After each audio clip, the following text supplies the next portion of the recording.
ish, mashina to'sib, badan chaniqtirish seriyeri bilan ko'ngil ichmansiz turmushlarning o'rnini to'ldirib yurganda kim oxirgi kulalaydikin ko'ramiz.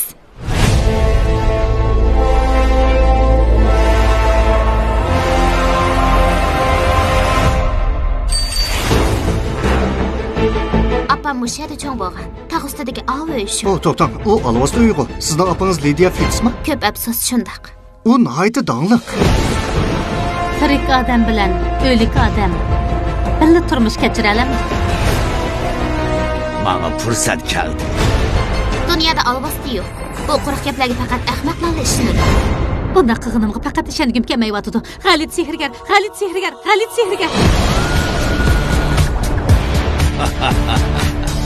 Qizimni qutqizib chiqishimga yordam qil. Ipingda turdiganligingga qanday ishinaman? Apamning nomi bilan aytib beray. U jo'da bo'l.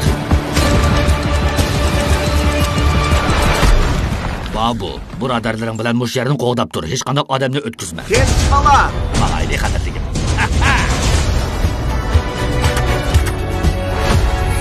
Bu chiroyli, to'nimsan. Hayot vaqtimda uni azaldan ko'rib boqmabdi ekanman. O'lgandan keyin mush.